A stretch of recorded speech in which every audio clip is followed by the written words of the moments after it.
Que a paz e a bênção de Deus estejam presentes, trazendo luz e serenidade para o dia e para a semana de todos. Sejam bem-vindos à nossa análise aprofundada. Pense numa situação. Seu mundo inteiro desmoronou. Você perdeu tudo. E aí, seus melhores amigos chegam, mas em vez de um ombro amigo, eles trazem um martelo de juiz. E eles estão prontos para provar que a culpa é sua. Exatamente. É nesse drama, quase um tribunal, que a gente vai mergulhar hoje. Vamos analisar um dos confrontos mais brutais da literatura antiga. O capítulo 15 do livro de Jó. E para nos guiar nessa exploração, a gente está se baseando em duas bíblias de estudo de referência, a Holman e a Nova Almeida Atualizada, a NA. Certo. E elas são ótimas porque nos dão o texto e, o que é crucial, os comentários, sabe? As notas de rodapé que ajudam a decifrar as camadas de significado por trás de cada palavra. E a nossa missão hoje é desvendar o segundo discurso de Elifaz, o amigo que virou, na prática, um acusador. Vamos tentar entender a lógica por trás dessa crueldade aparente, a teologia que ele usa como arma. E por que esse momento é um ponto de virada, né? Onde a esperança de consolo meio que morre e o confronto se torna inevitável. Exato. A situação já era tensa, mas agora a conversa muda de tom completamente. Muda totalmente. A gente está no segundo ciclo de discursos. Jó já rebateu o primeiro conselho dos amigos, ele insistiu na inocência dele e questionou a justiça de Deus. E isso, para Elifaz, foi a gota d'água. Ele não está mais tentando ser sutil. E essa falta de sutileza fica clara logo de cara. Ele abre o discurso com uma pergunta que já é uma ofensa.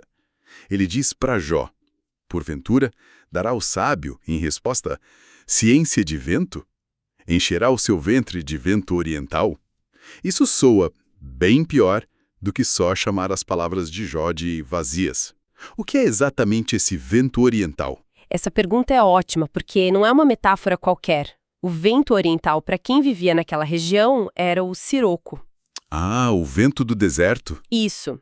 É um vento quente, seco, sufocante que sopra do deserto da Arábia. Ele era conhecido por ser destrutivo, sabe? Queimava as plantações, trazia uma miséria palpável. Então, quando Elifaz diz isso, ele não está só acusando Jó de falar coisas inúteis. Ele está dizendo que as palavras de Jó são tóxicas, ativamente tóxicas, destrutivas e sufocantes. Uau! Quer dizer, desde a primeira frase ele já está pintando Jó como uma força do caos. E a agressividade continua, né? Ele lança uma série de perguntas sarcásticas. É você o primeiro homem que nasceu?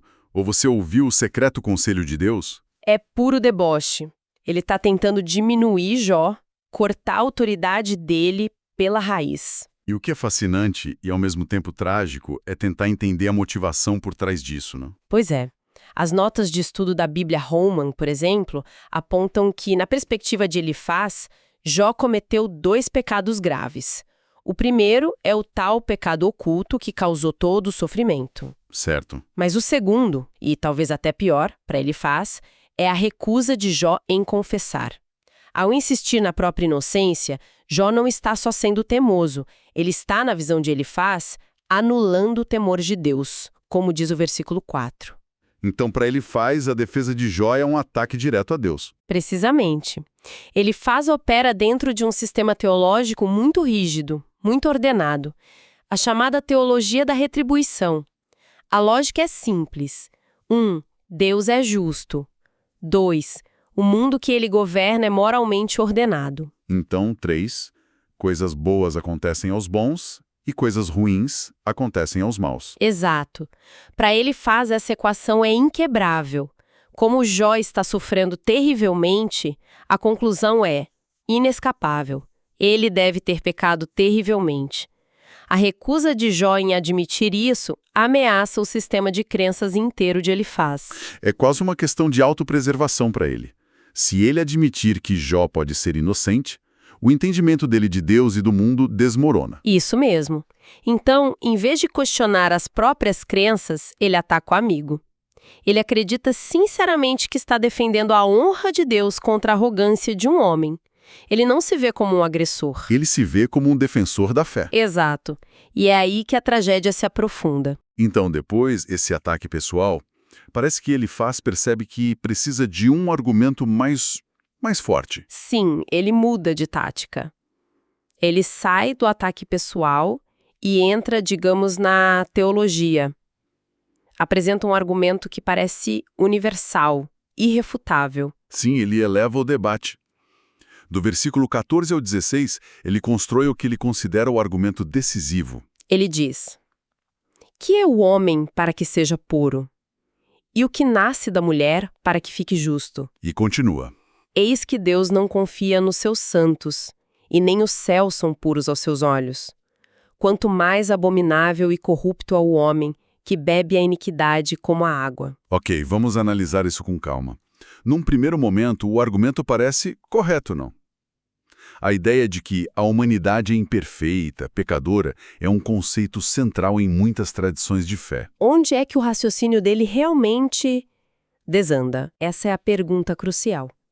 O argumento de Elifaz é um exemplo clássico de uma verdade sendo usada de uma forma cruel. A premissa dele não é o problema. A ideia de que, em comparação com a santidade absoluta de Deus, nenhum ser humano é perfeitamente puro. Isso é uma teologia bem ortodoxa. Certo. Ele argumenta do maior para o menor. Se nem os anjos, os seus santos, são perfeitos aos olhos de Deus, como um mero mortal poderia ser. A lógica parece sólida. Onde tudo desmorona é na aplicação. Elifaz está usando uma verdade teológica geral como um rolo compressor para esmagar a experiência pessoal e específica de Jó. É como dizer para alguém que perdeu a casa num furacão: bem, a entropia é uma lei do universo, todas as coisas tendem à desordem. A afirmação é verdadeira, mas é... Completamente inútil e sem compaixão nenhuma. Nenhuma. Elifaz transforma a doutrina numa arma para silenciar a dor. Então, o que ele está fazendo é dizer: Jó, não importa sua integridade, não importam suas ações, sua própria natureza como ser humano já te condena. Então, por favor, cale-se e confesse. É uma forma de invalidar completamente a voz de quem sofre. É exatamente isso. E é uma armadilha, sabe? Na qual é muito fácil cair. É a versão antiga daquele amigo bem intencionado que, ao ver alguém em profunda dor, diz: tudo acontece por um motivo. A intenção pode ser boa, mas o efeito real é minimizar o sofrimento.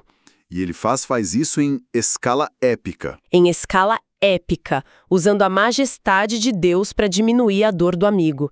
E a imagem final que ele usa do homem que bebe a iniquidade como a água é a conclusão brutal. Para ele, o pecado não é um ato, é a essência da existência humana. Depois de estabelecer essa base teológica, de que todo ser humano é corrupto, Elifaz dedica o resto do discurso, a maior parte dele, a um propósito bem específico. Ele basicamente desenha um filme de terror e quer que Jó se veja como o protagonista. Exatamente. Do versículo 17 em diante, ele pinta um retrato vívido e aterrorizante do destino do ímpio. E ele não apresenta isso como opinião dele, mas como sabedoria antiga, passada de geração em geração. É uma tentativa de dar um peso de autoridade inquestionável. Com certeza. E os detalhes que ele usa são incrivelmente específicos e, assim, parecem feitos sob medida para Jó. No versículo 21 ele diz: o som dos horrores está sempre nos seus ouvidos. Na prosperidade lhe sobrevém o destruidor. Nossa, isso é uma descrição exata do que aconteceu com Jó. Ele perdeu tudo quando estava no auge da prosperidade. E não para por aí. Versículo 24. A angústia e a tribulação o assombram. Ele está descrevendo um tormento psicológico constante, uma vida de ansiedade, de medo.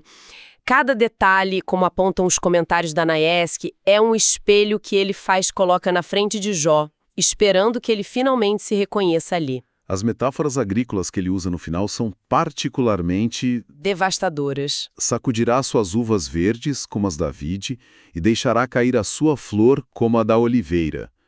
O que isso significa, nesse contexto? Significa uma vida de potencial não realizado. Uma existência que termina em esterilidade e fracasso. A uva que é sacudida antes de amadurecer, a flor da oliveira que cai antes de virar fruto, são imagens de promessas quebradas. É o golpe final. É o golpe final. Jó, por causa do seu pecado, sua vida não vai produzir nada de bom. Seu legado será o vazio. É uma condenação não só do presente de Jó, mas do futuro e do passado dele também. E ele encerra com aquele verso sombrio no final, o 35. Concebem o trabalho e produzem a iniquidade, e o seu ventre prepara enganos. É como se ele estivesse descrevendo um ciclo de vida completo de maldade. Sim, e a nota da Bíblia Holman sobre esse verso explica que a palavra trabalho aqui também pode ser malícia ou desgraça. Para Elifaz, o ímpio é tipo uma fábrica de destruição. A concepção é má, a produção é má e o resultado final é só engano e ruína. Ele está dizendo que o sofrimento de Jó não é um acidente, é a colheita do que ele mesmo plantou. É uma visão de mundo hermeticamente fechada.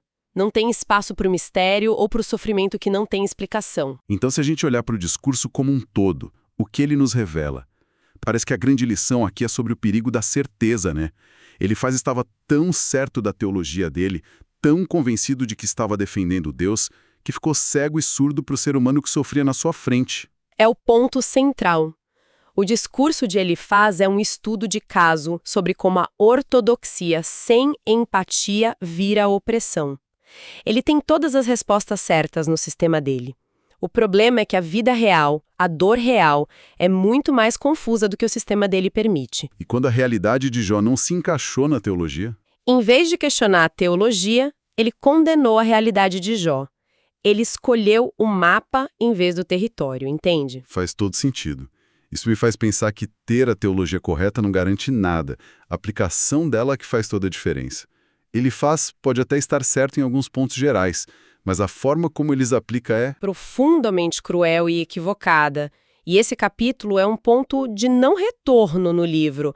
O abismo entre Jó e os amigos se torna intransponível. Eles não estão mais dialogando. Estão gritando um com o outro de universos paralelos. Exato.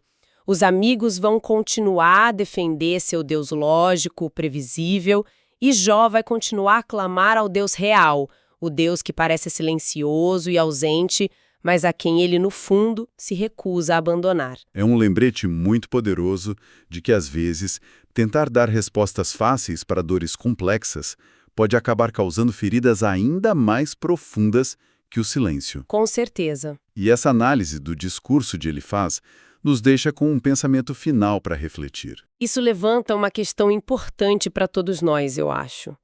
Quando a gente se depara com o sofrimento profundo de alguém, qual é a nossa primeira inclinação?